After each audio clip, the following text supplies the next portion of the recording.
Hey, Mr. Bill here, and today I want to show you how to make insane subs using a technique that Copycat showed me.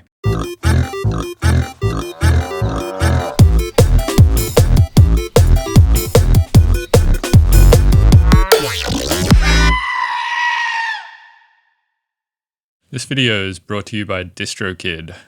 So in essence, DistroKid paid me money to say this, more money than YouTube didn't pay me to not say this. I've been using DistroKid for years now for all my self-releases and also some music that I did put out on a label. The back end of this site is super intuitive, there are lots of good features, and the customer support has been very responsive in helping me navigate some tricky stuff, such as when a DSP doesn't include the period in Mr. Bill. DistroKid can automatically make you a verified artist on Spotify even on its base plan, and the upper tier plans give you the ability to upload unlimited tunes for multiple artists if you're thinking about starting a label or something like that. With DistroKid, you can pay as little as $20 a year, and as a special bonus, if you use my code to sign up, you can take 7% off that. So just head to distrokid.com/VIP/Mr. Bill's tunes and check it out, and I'll put that link in the description so you can poke around. So for the longest time, subs were always just an afterthought for me. I would just load up something like Operator and just call it a day with a sine wave, or I would load up the infamous hip hop sub bass patch .adg that just comes stock with Ableton. It's like a rack that everyone seems to like to use, and I would just stop thinking about it at that point. And then one day I hit up Copycat and I was like, man, the subs in your music sound like really good. What is it that you're doing? And I kind of assumed he would have just said something along the lines of, oh, I'm just using a sine wave, or I'm just using hip hop sub bass. But it actually turned out that he wasn't. It turned out that he was doing something super clever that I didn't realize, I'd never thought about. And I'm going to share that clever thing that he showed me right now. And I mean, just to prove that this technique works, you just really have to listen to Copycat's music.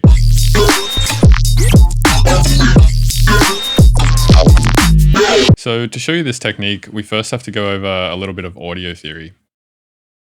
So let me introduce you to the oscilloscope. This is going to play a pretty big part in making your subs from now on.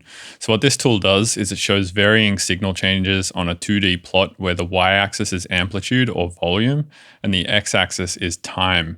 So in layperson's terms, it shows the waveform of your audio in real time without you having to render it. If we're talking about volume over time, then we're pretty much strictly talking about perceived volume, right? Because it just so happens the way perceived loudness works is very closely related to amplitude over time, and I can prove that to you right now. Okay, so here's how we can test that. I'm going to play you two things, A and B, and you tell me which one's louder. So this is A, and this is B. So clearly B is louder, right? However, if we look here on the meters, A is peaking or metering at negative 0.59, so close to 0 dB, and B is metering at almost negative 8 dB, so it's negative 8 quieter, pretty much. But because it's louder over more time, your ears are more reactive to it. So I could play you a really, really incredibly short piece of white noise, like even shorter than this, let's say, like just the shortest pot, like one sample of white noise at 1,000,000 dB. Like it could be the loudest thing ever. And it's just so quiet to your ear because your ear is reactive to volume over time. It's not reactive to very short things. So that's kind of a way that you can sort of get a clue as to how your ears work to perceive loudness. So we're kind of juggling two ideas here. We know that sounds that are louder for longer periods of time are perceivably louder. And we know that we can measure volume over time using an oscilloscope. So how does this relate back to making subs? Well, quite simply, we just put an oscilloscope after our sub-generating plugin and we just look at the volume over time, and then we try and maximize the volume over time, and then the sub is perceivably louder and therefore sounds fatter. So conceptually, this seems pretty simple, and then I'll just show you how to put it into practice, and then you'll be able to make awesome subs. So the oscilloscope I'm going to be using is called M oscilloscope or Moscilloscope. It's from Melda. So if you go to Melda's website, you can get it for free. And pretty much this will go after Operator, which is going to be generating our subs. And this will just show us the volume over time of the sub. So if I play something into it, this is just a sine wave, we get this. And what you can see here is it's pretty much loud for 50% of the time. So these top parts are just the loudest points and the bottom part. So, so this and this are the loudest points. And these things here at 0% are what are called zero crossings. And they are complete silence. That's when your speaker is in the middle position, hasn't moved out or in. So pretty much at this point, the sub is loud for 50% of the time, and it's sort of quiet for 50% of the time, and that's almost completely even at this point. So what we want to do to make this sub more audible or sort of louder over time, there's a few ways we can go about it, but we want to pretty much add harmonics to it. And this is so, there's a few reasons for this. One is so when people are listening on their phone, they hear the upper harmonic. They don't really hear the lower fundamental, but your brain kind of does the rest of the work if that harmonic is there via a psychoacoustic effect called restoration of the fundamental frequency. And therefore that harmonic kind of implies the lower end of the spectrum, and you don't really need to hear it on a phone to know that it's there. So what we'll do with operator is we'll put it into this mode here. So all of these modes are different routing options for the oscillators. This one here is just every oscillator FMing the next one, and we're not going to go into FM in this tutorial, but essentially the quick explanation is that each oscillator modulates the frequency of the next one, and so on and so forth until we get to this last one, which is every oscillator goes out its own output and no oscillator affects any other oscillator. So we're going to add the second oscillator, B, to A. So we're going to have two oscillators running in parallel, going out the output. So that's pretty much just going to make this twice as loud for the moment because they're both doing the same thing. But if you look at this coarse control here, what this is a measurement of harmonics. So this just goes up the harmonic series. So if the first, you can just think about this as like adding the same integer over and over again. So the first frequency that we're working with here is 100 hertz, which it's not, it's probably something else. I think we could put tuner on to check this. Let's see. Let's try and get like, close to 100 hertz. Okay, so that's 110 hertz, which means if we then turn this coarse up to 2, well, it's going to be 220 hertz, double. But if we turn it up again, it's not going to be 440. It's instead going to be 330, which you can see represented here on tuner. And then 4 will be 440, 550, 660, so on and so forth. So it doesn't actually just double all the time. It goes up by the same amount every time. So what we're going to do here is we're going to add the third harmonic. So that's not the octave. That's like the next harmonic up. And what we'll see happen here on the oscilloscope is something like this. And you can see what's happening is it's kind of still just keeping everything loud for 50% of the time and quiet for 50% of the time, which is not what we want. We kind of want to make the sub louder for longer. So this doesn't really work if we turn it up this much, but if we turn it up just a little less, you can see now the sub is louder for a longer period of time. So there's more times in which it's closer to this 100% or negative 100% range, which is going to sound fatter than if it's like this, right? The problem is that sometimes when we start adding too much of this, you start to sort of take away from the signal and make it quieter over time. So this is one cycle of the waveform, but if you take 1,000 cycles of the waveform, well then this problem compounds 1,000 times. So what we can do to fix that, and this is the really clever thing that Copycat told me, is we can actually mess with the phase rotation of the oscillator here.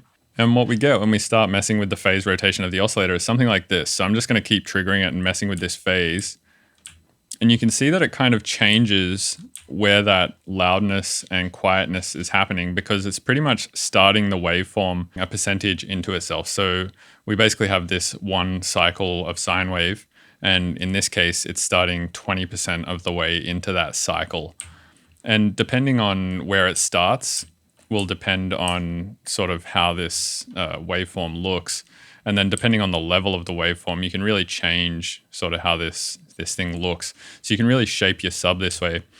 Another thing that you can do is you can add distortion after it. And if you add enough distortion, you essentially just turn this thing into a square wave, which is not really what you want. You kind of want to, have it be somewhere in the realm of a sine wave and a square wave and a triangle wave. You want it sort of in between all of those things.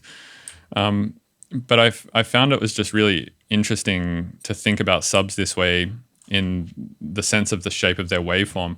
And another thing that that copycat showed me is that what he'll do is he'll find a sub that he really likes. So for instance, let's just even take one of his subs. So we have a copycat 808. So we can kind of look at exactly what a cycle of his sub looks like, and then we can try to just match it, right, to get a similar thing happening with our sub. So let's assume that one of these zero crossings here is the start. So like this maybe, let's say like this is the start of one cycle, and then probably this is the start of the next cycle. So we want something that resembles that. So let's just play around until we get something that sort of looks similar to that. So it looks sort of like this, but there's like an extra little thing in there. So let's see, what could we do here?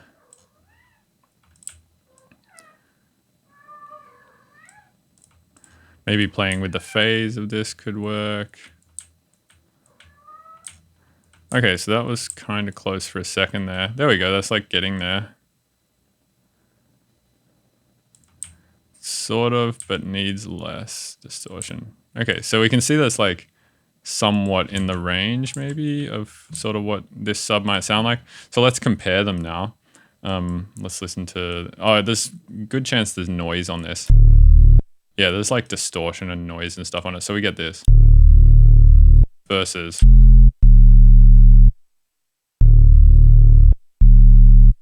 So it's in the realm of kind of what it is, just without the noise on top.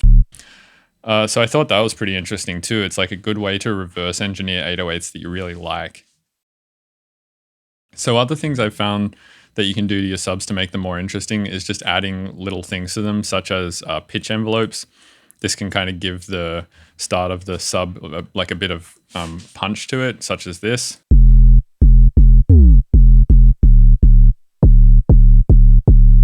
Kind of has that sort of almost kick drum effect to it. And then post-processing is always super important. So I like to add little bits of distortion.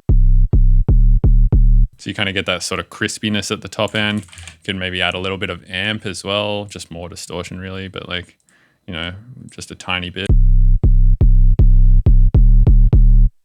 Erosion, little bits of erosion can be fun, but this sort of is like an overused effect at this point, I find.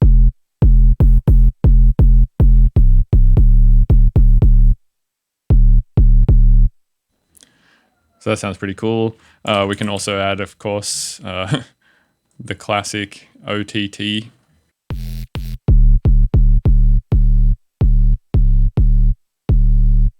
But now we're getting this sub that kind of looks kind of like a triangle wave. So we may want to mess with that a bit.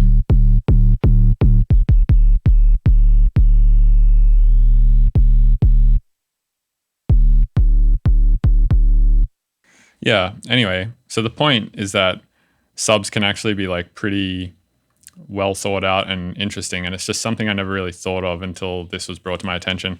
So let's just compare this though to the hip hop sub bass patch, which I know that a lot of people use, and sort of listen to the difference here. So this is hip hop sub bass versus the one we just made in like 5 minutes.